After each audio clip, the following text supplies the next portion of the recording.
I'd like to thank Inga for organizing and all the people who've helped out with organizing the event. And I'd like to thank Ray Cora and Saro for their wonderful musicianship, and they'll return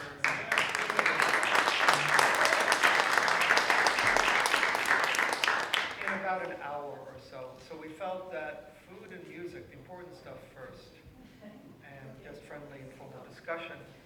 And now we'll do some of the serious stuff, which I don't think will be too serious.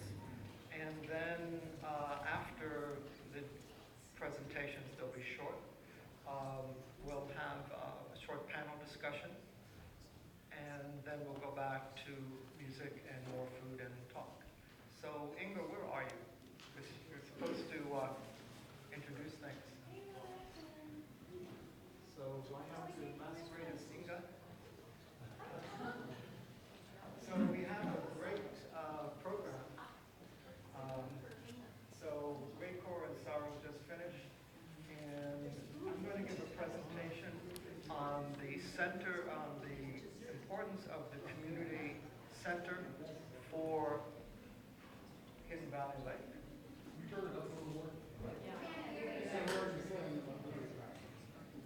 Testing. That better? It's a little reverberant, but is that okay? Because what I hear is different than what you hear, so you're the best judges. You're tall. You're too tall. Yes, well, I don't want to say that, but he's tall. Oh, yes. Okay. So testing, is that good volume for everyone? Okay. So here, hey.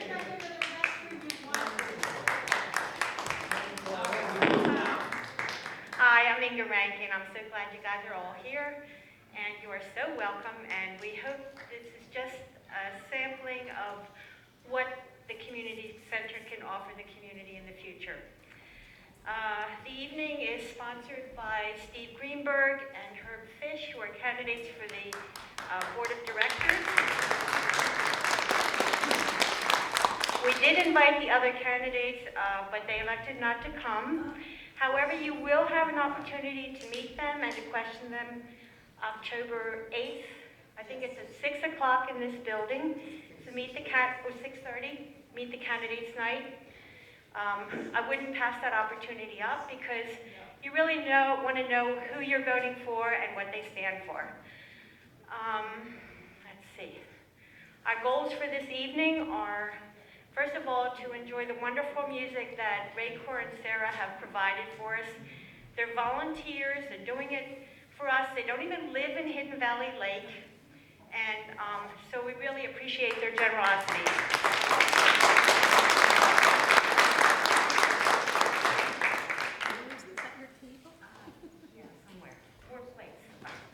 Anyway, so the other thing we want to do is talk to our neighbors, those we know and those we don't know yet, and enjoy the wonderful food that you guys all brought.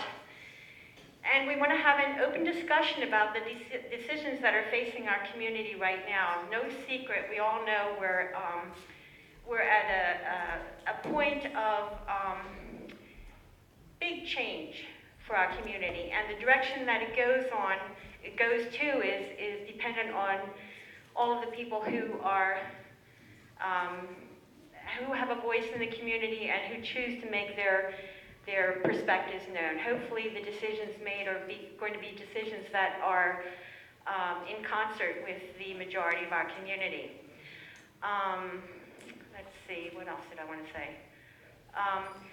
The one rule of thumb for tonight, I'm really hoping that this is going to be dialogue where everyone can feel that they have a voice, that their voice will be respected by the rest of us, so that this is a pleasant evening that we can all remember and that will take a role in the decision making for our future.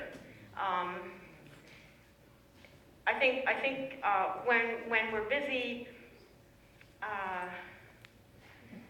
nagging at each other and being unkind to each other, it doesn't build community and it doesn't help our community move forward. So it's okay to have different opinions, but let's be respectful to those who have an opinion different from ours. And you've already enjoyed the great food. We're entertaining our little kids in the bar tonight because that's the only space we have left. We have movies and popcorn in there for them. And I think that's it. So I hope you'll have a great night. It's such a lovely venue. And we're going to have lots of interesting discussion and a few brief presentations. And here we go.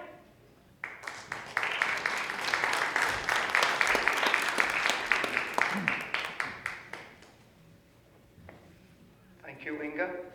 Volume okay for everyone? Good, Steve. Great. So I just wanted to give a few remarks about this wonderful building, formerly known as the Country Club, now the Community Center. And there are so many things that happen here, including this event tonight. There's Halloween, there are movie nights. If you go to the community bulletin board, you see about 5 or 6 announcements for events that are happening over the next 5 or 6 weeks in this building. It truly provides an important resource for all of us. And in terms of the theme tonight, it's an important resource for being able to air our views, regardless of what they are. It's an important way for people to get together and just discuss in an informal, friendly way. And if I could have the next slide. Unfortunately, some people have proposed to tear it down in the name of progress and who knows what other ideals. And I personally think this would be tragic because this building, even the architects who were hired by HVLA said it has great bones, that was their term, that in fact there's nothing fundamentally wrong with the building. It needs maybe $350,000 worth of work to make it whole. It probably could be done for cheaper if you use local labor. And if you want an elevator for access for people who don't like to climb stairs or can't climb stairs, which is important, it's only $140,000. So for $500,000 maximum, you can make this building whole in a way that could last another 10 or 20 years. So the question is, why tear it down? Next slide, please. So their plan is to replace it with something. We don't really know what it is. It's sort of a mystery building. And so that's even more disturbing. And it keeps changing by the moment from a 6,000 square foot thing to a 4,000 square foot thing, from an exercise room to no exercise room to who knows. So it's sort of troubling. Next slide, please. And one thing we do know is that it will be way too small, given the current plans, to have meetings like this here, or to have any of the events that are currently scheduled in the next month. So it's important, I think, to make a stand and say that this building does not need to be torn down. It just needs to be fixed up for a modest amount of money. Next slide. And so, as Inga said, basically, we're not the sort of spirit-chucking, bomb-throwing crowd here. Power's through the ballot box. And if anything, our history of our country has shown is that there's real power to be gained from voting, and voting effectively. And so I encourage all of you not only to vote, but to encourage all of your friends and neighbors to vote as well, because this election will be determined by the amount of people who vote. Normally, no more than 25% of the eligible members vote. We're hoping to double or triple that. And we'll need your help to do that. And one of the reasons for holding this meeting tonight is to encourage you to volunteer in my esteemed colleague Herb Fitch's campaign and my campaign to get out the vote so that we have true democracy in our community rather than the very narrow segment who normally votes. And in some way you could say that what we have now is really a result of community apathy. And we're basically committed to changing that And you are the sort of the first wave of what we hope will be a completely different attitude by the community towards how the community is run and what happens here. So next slide. Okay, so Ingo wanted me to put out some stuff, but we have a candidates forum. So this is, for those of you who remember Curly, Larry, and Moe, I do from my childhood. So we're hoping it's not quite that exciting, but who knows? It could be. So the candidates night is here, 6:30. I think that's a Tuesday night. Very important because the questions that are asked of the candidates come mainly from you, the audience. So if it's only one segment of the community that shows up, you can imagine what the questions will be like. Whereas if we have a more diverse showing, then it'll be more interesting questions, more representative of the community. And then there's a very important board meeting 2 days later in the activity center in the admin building. And that's because they're going to vote on budget items that were discussed at the budget workshop a few days ago. Very important, because there may be some changes between the workshop and that vote. This vote is sort of final. It settles the entire budget for 2014, and it also sets up projects for several years going forward. So if you feel deeply about certain issues like the lake, or other amenities or facilities, this is the board meeting of any to attend. Next slide. Okay, and so what we're going to organize on November 2nd, we're hoping that the other candidates will accept our invitation to debate. The candidates night on October 8th is more of a question and answer period where basically each candidate gets to be asked a question and then respond. What we would like is a more open discussion along certain themes, which would be chosen by the candidates who agreed to appear. My nomination for one of the 4 key issues is the lake, because the lake is really crucial. It's our namesake. If the lake deteriorates any further, it really threatens the entire community. And so we would like all of the candidates to be engaged in that issue, and several others that would be of the candidates choosing. So we're hoping that will also have a great turnout like tonight. So I think that may be it. Next slide. That's right. Now it's Herb.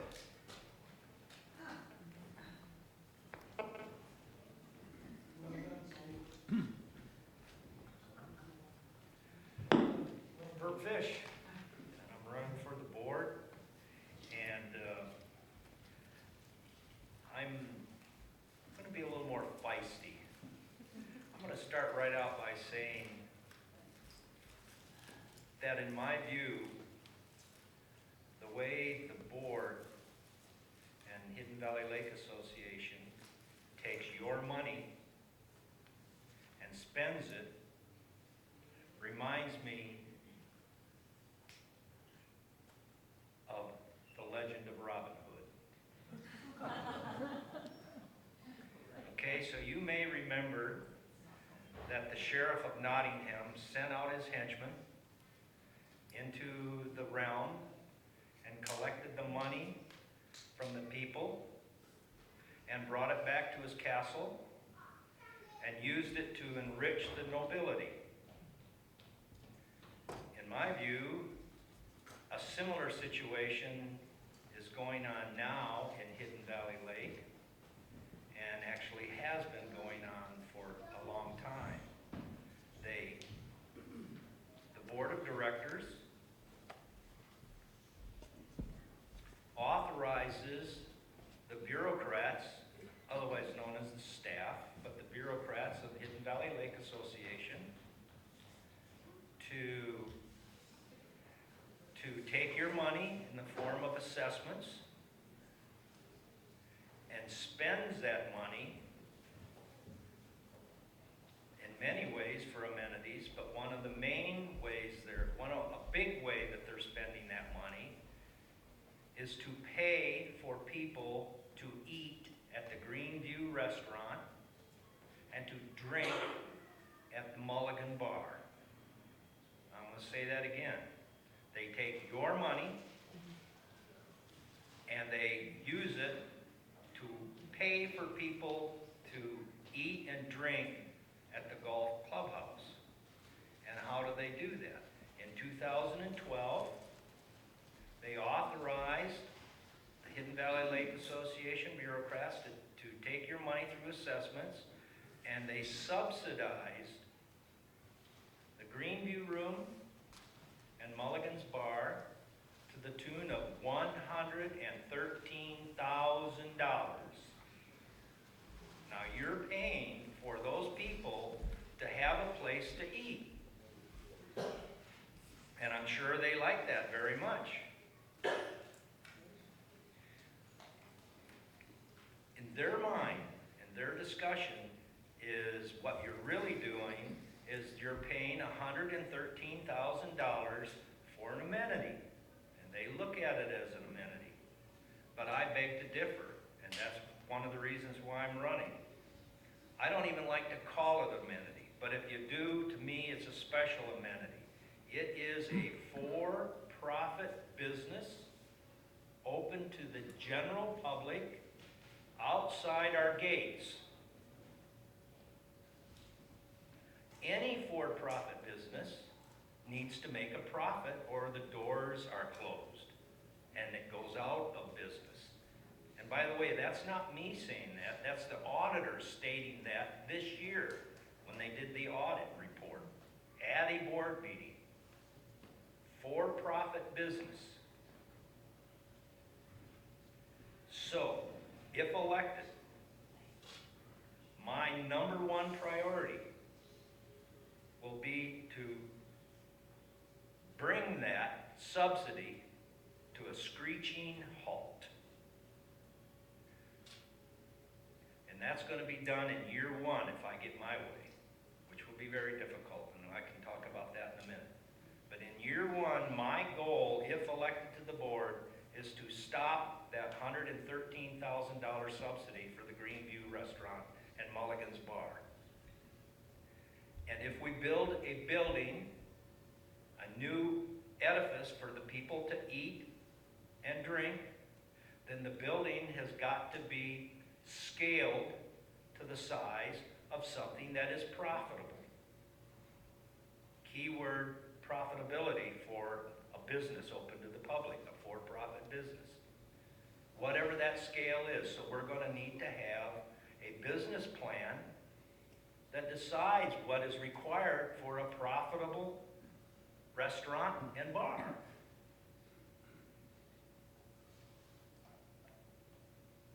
And then build the building that matches that. And if they can't build the building, if they can't make it profitable, then I'm going to push that the building does not get built, period, and that it gets torn down, and that they build a golf pro shop, which we need to have. We have a golf course, and you have to at least have a good new pro shop. There's no doubt about that. And it would be very good to have a bar and a restaurant, a barn grill, to go with the pro shop, with the golf operation, because golfers like that, the 19th hole. And if they can show that that's profitable, then that's exactly what we need to do. But all this business about having grand rooms for weddings and receptions and meetings of the Lions Club, etc., while are really nice, that's not what a homeowners association needs to do with their $113,000 every year, in my opinion. We'll have a room here. Okay, so I want to turn, in year one, I want to turn that operation into a cash cow. I want to have that money be plowed back into whatever cost it